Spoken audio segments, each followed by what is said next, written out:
മുഖ്യമന്ത്രി ഇപ്പോൾ മാധ്യമങ്ങളെ കാണുകയാണ്. ഈ വിഷയം അദ്ദേഹം ഇതേക്കുറിച്ച് സംസാരിക്കും.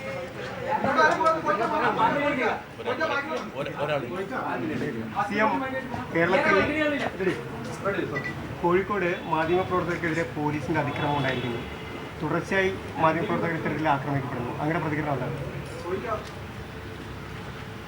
നമ്മുടെ സംസ്ഥാനത്തുണ്ടായ കാര്യം അഡ്വക്കറ്റുമാരും മാധ്യമപ്രവർത്തകരും തമ്മിലുള്ള ഒരു പ്രശ്നമായിരുന്നു. ആ പ്രശ്നത്തിൽ യഥാർത്ഥത്തിൽ നല്ല അയവ് വന്നുകൊണ്ടിരിക്കുകയാണ്. ഒരു സാധാരണ നില പുനഃസ്ഥാപിക്കാൻ കഴിയുമെന്ന ഒരു അന്തരീക്ഷമാണ് പൊതുവെ സംസ്ഥാനത്ത് വളർന്നു വന്നിരുന്നത്. ഇന്നലെ തന്നെ ഞാനത് വ്യക്തമാക്കിയതായിരുന്നു. അത്തരമൊരു സാഹചര്യത്തിലാണ് കോഴിക്കോട് ഈ തരത്തിലുള്ള ഒരു പ്രശ്നമുണ്ടായിരിക്കുന്നത്. ഇതിനകത്ത് മാധ്യമപ്രവർത്തകരും പോലീസും എന്ന നിലക്കാണ് കാര്യങ്ങൾ വന്നത്. നേരത്തെ മറുഭാഗത്തുണ്ടായിരുന്ന അഡ്വക്കറ്റുമാർക്ക് ഇന്നത്തെ സംഭവത്തിൽ യാതൊരു പങ്കുമില്ല. അപ്പം ഇത് ഗൗരവമായാണ് സർക്കാർ കാണുന്നത്. പോലീസ് മാധ്യമപ്രവർത്തകരുടെ വഴി തടയാൻ എന്തിനു നിന്നു എന്നത് അത്യന്തം ഗൗരവമായി തന്നെ സർക്കാർ വീക്ഷിക്കുകയാണ്. അതുകൊണ്ട് തന്നെ ഇന്ന് വൈകുന്നേരത്തിനുള്ളിൽ എന്താണ് സംഭവിച്ചതെന്നതിനെക്കുറിച്ചുള്ള അന്വേഷണം പൂർത്തിയാക്കണം എന്നത് DGPക്ക് നിർദ്ദേശം നൽകിയിട്ടുണ്ട്. ഒരു സംഭവം അന്വേഷണം പൂർത്തിയാക്കിയതിന് ശേഷം, ഈ സംഭവത്തിനെക്കുറിച്ചുള്ള അന്വേഷണം പൂർത്തിയാക്കിയതിന് ശേഷം അതുമായി ബന്ധപ്പെട്ട നിലപാടുകൾ സർക്കാർ സ്വീകരിക്കേണ്ടി ചെയ്യും. ഇത് കോടതിയിൽ കടന്നു ചെല്ലാനുള്ള സ്വാതന്ത്ര്യത്തിൻ്റെ പ്രശ്നം കൂടിയാണ്. ആ കാര്യത്തിൽ ഒരു തടസ്സവും പോലീസ് സൃഷ്ടിക്കേണ്ടതായിട്ടില്ല. അല്ലെങ്കിൽ ഏതെങ്കിലും തരത്തിലുള്ള നിരോധന ഉത്തരവ് അവിടെ ഉണ്ടായിരിക്കണം.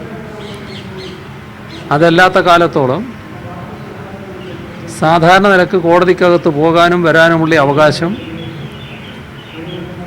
മറ്റെല്ലാവർക്കും ഉള്ളതുപോലെ മാധ്യമപ്രവർത്തകർക്കും ഉണ്ടാകേണ്ടതാണ്. ഇപ്പോഴും ഇന്നലെ പറഞ്ഞ കാര്യം ഞാൻ ആവർത്തിക്കുകയാണ്. കോടതി ആയതുകൊണ്ട് കുറച്ചൊരു പരിമിതി ഈ കാര്യത്തിലൊക്കെ ഉണ്ട്. എന്നാൽ നമ്മുടെ രാജ്യം ഒരു ജനാധിപത്യ രാഷ്ട്രമാണ്. ജനാധിപത്യ സംവിധാനത്തിൽ മാധ്യമങ്ങളെ പൂർണ്ണമായി ഒഴിവാക്കി നിർത്താനാവില്ല. ആ കാര്യം കോടതി തീരുമാനിക്കേണ്ടതാണ്.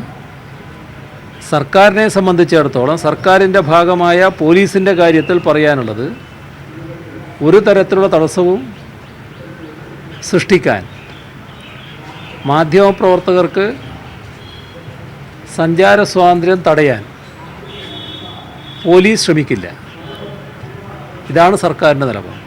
രാവിലത്തെ പ്രകോപനത്തിന് ശേഷം പ്രശ്നങ്ങളെല്ലാം പറഞ്ഞു തീർത്ത് ഇനി ഒരു പ്രശ്നവും പോലീസിന്റെ ഭാഗത്തു നിന്ന് ഉണ്ടാകില്ല എന്ന് ഉറപ്പ് ലഭിച്ച ശേഷം വാഹനങ്ങൾ എടുക്കാൻ പോലീസ് സ്റ്റേഷനിലേക്ക് പോയ മാധ്യമപ്രവർത്തകർ വീണ്ടും കോളറിൽ കുത്തിപ്പിടിച്ച് പോലീസ് സ്റ്റേഷനകത്ത് പൂട്ടിയിട്ടിരിക്കുന്നു. രാവിലെ പ്രകോപനം ഉണ്ടാക്കിയ SI, ഈ SIക്കെതിരെ, ഈ പോലീസ് ഉദ്യോഗസ്ഥനെതിരെ എന്തെങ്കിലും നടപടി ഉണ്ടാകും എന്ന് CM ഉറപ്പ് നൽകാൻ കഴിയും. അതാണ് ഞാൻ പറഞ്ഞത്. ആ കാര്യത്തിൽ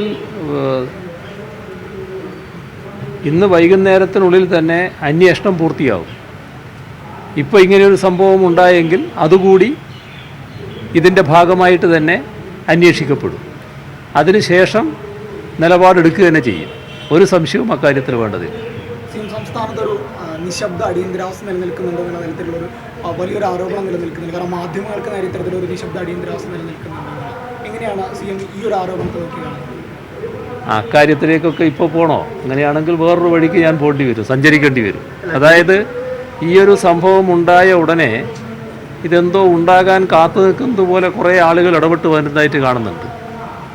അതെന്താണ് അത്ര പെട്ടെന്ന് ഇങ്ങനെയൊരു സംഭവം ഉണ്ടാകാൻ കാരണം? വേറെ മാനങ്ങളാണ്, അതിലേക്കൊന്നും നമ്മളിപ്പോൾ പോകാതിരിക്കലല്ലേ നല്ലത്. നമുക്ക് ഈ നില നോക്കാം, അതാണ് നല്ലത്. ദേശീയ മാധ്യമങ്ങൾ വരെ പറയുന്നത് പോലീസും അഭിഭാഷകരും സർക്കാരും ചേർന്നുള്ള ഒത്തുകളിയാണ് മാധ്യമങ്ങൾക്കെതിരെ നടക്കുന്നതെന്നാണ്. ഇതിവിടെ അങ്ങനെ അല്ല, എന്താ നിങ്ങളെ തോന്നലെന്നുള്ളതാണല്ലോ പറയേണ്ടത്. ആരെങ്കിലും എന്തെങ്കിലും പറയുന്നത് കേട്ടിട്ട് ചോദിക്കുകയല്ലോ വേണ്ടത്. നിങ്ങൾക്ക് എന്തെങ്കിലും തോന്നലുണ്ടെങ്കിൽ അത് നിങ്ങൾ ചോദിക്കുക, അതല്ലേ വേണ്ടത്. ശരി. വലിയ ഗൗരവതരമായ വിഷയങ്ങളാണ് ഉണ്ടായിട്ടുള്ളത്, കോഴിക്കോട് കോടതിയിൽ ഉണ്ടായിട്ടുള്ളത് എന്നാണ് മുഖ്യമന്ത്രി പ്രതികരിച്ചത്. ഇതുമായി ബന്ധപ്പെട്ട DGPയുടെ റിപ്പോർട്ട് തേടിയിട്ടുണ്ട്. ഇന്ന് വൈകുന്നേരം കൊണ്ട് തന്നെ അന്വേഷണം പൂർത്തിയാക്കി വേണമെങ്കിൽ ഇയാൾക്കെതിരെ SIക്കെതിരെ നടപടിയെടുക്കുന്നത് അടക്കമുള്ള കാര്യങ്ങൾ പരിശോധിക്കുമെന്നാണ് മുഖ്യമന്ത്രി പറഞ്ഞത്.